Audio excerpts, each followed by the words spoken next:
Oke, assalamualaikum warahmatullahi wabarakatuh. Hari ini kita bertemu lagi di pelajaran teknologi informasi dan komunikasi untuk kelas 7.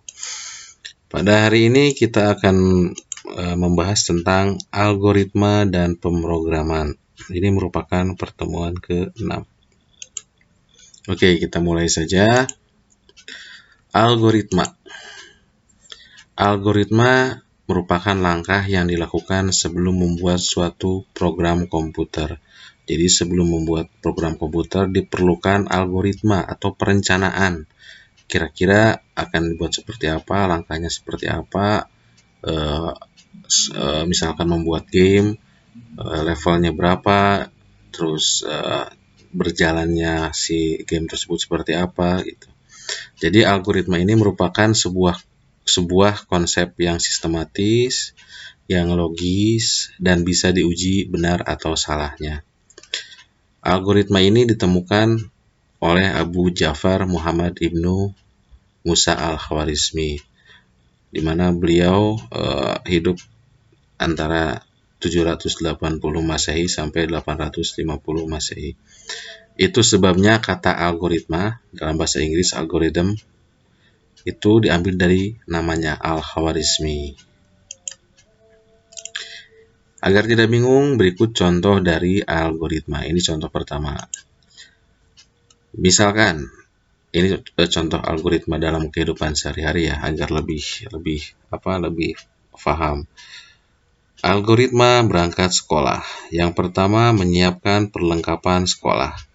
Lalu mandi pagi. Langkah berikutnya memakai seragam sekolah. Lalu sarapan pagi dan berangkat ke sekolah. Bisa dilihat tersusun rapi, sistematis, dan mengurut. Kita tidak bisa melakukan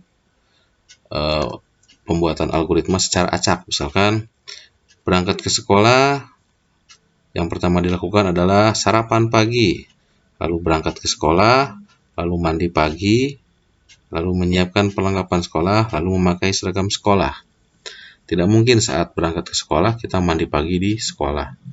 Itu contoh algoritma, harus tersusun, terstruktur, bersistematis ya. Contoh berikutnya, membuat telur mata sapi. Kita tidak mungkin langsung ke sini. Saya ingin acak algoritmanya atau langkah-langkahnya. Taburkan sedikit garam di atas telur. Telurnya belum dipecahin, gimana mau ditaburin garam kan?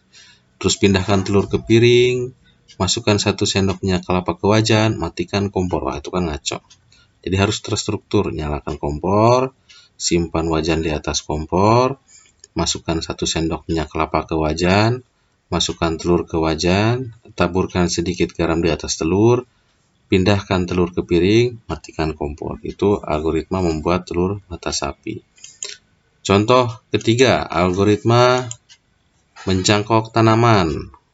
Bisa dibaca, memilih batang untuk dicangkok, sayat kulit batang yang akan dicangkok, tutup sayatan di batang dengan tanah, tutup dengan plastik, dan ikat kedua ujung dengan tali, siramlah dengan air secara berkala, lalu pindahkan hasil cangkokan ke tempat lain. Ini contoh alur algoritma untuk mencangkok tanaman. Oke. Selanjutnya, kita bahas lagi lebih dalam tentang algoritma. Jadi, algoritma itu merupakan ide di balik program komputer. Langkah algoritma harus terkonsep dan tertata. Tidak bisa secara acak. Jadi, harus terkonsep dan tertata. Tidak bisa diacak. Seperti tadi, contohnya telur mata sapi, kita tidak bisa mengawali dengan menaburi garam di atas telur. Telur masih dalam bulat ya, dalam bentuk bulat, tidak bisa digarami. Perlu adanya testing algoritma untuk mencegah bug. Bug, mungkin pernah dengar bug. Bug itu merupakan cacat dari susunan kode program dari perencanaan algoritma. Jadi bug ini merupakan cacat dari susunan kode program Jadi bug ini merupakan error program, di mana error program tersebut terjadi dari susunan kode yang secara tidak disadari biasanya salah susunannya atau tidak sempurna. Nah, bug ini merupakan salah satu cara cracker mengeksploitasi cacat dari program tersebut. Jadi, cracker itu mengeksploitasi bug ini sehingga terjadilah yang dinamakan misalnya cheat,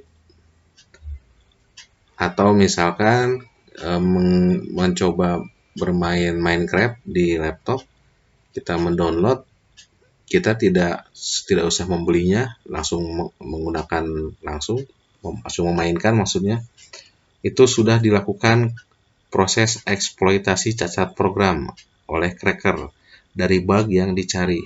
Makanya cracker ini adalah orang atau kelompok yang mengeksploitasi kelemahan sistem program atau komputer untuk selanjutnya melakukan pengrusakan.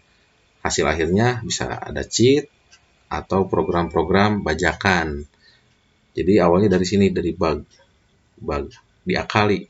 Ada cacat errornya, cacat kodenya, lalu diakali oleh cracker. Jadilah cheat atau crack atau hasil bajakan. Jika baru mendengar cracker ini berbeda dengan hacker. Sebenarnya hacker itu sama orang yang mengeksploitasi kelemahan sistem, cuma niatnya berbeda. Kalau cracker biasanya melakukan pengrusakan, pengrusakan. Kalau hacker tidak melakukan penghapusan, pengrusakan, dan lain-lain. Gini contohnya, ada sebuah rumah yang pintunya terbuka, lalu ada yang lewat, kita lewat ke sana, terus kita lihat ke dalam rumahnya, kita lihat-lihat, terus keluar lagi.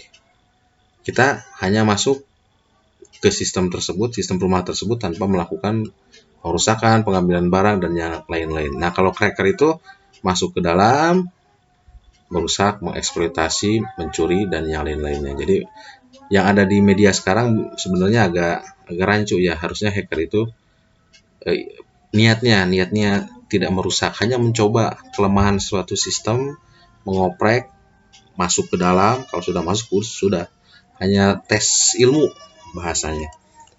Apakah itu legal? Sebenarnya itu ilegal, karena masuk secara paksa ke sistem adalah hal yang ilegal. Nah, itu materi hari ini. Kita lanjut di Zoom. Nanti di Zoom kita akan memberikan tugas, jadi stay tune pas jam berapa ya, sesuai jadwal aja lah. Sesuai jadwal nanti kita bahas tugasnya di sana. Oke, terima kasih. Assalamualaikum warahmatullahi wabarakatuh.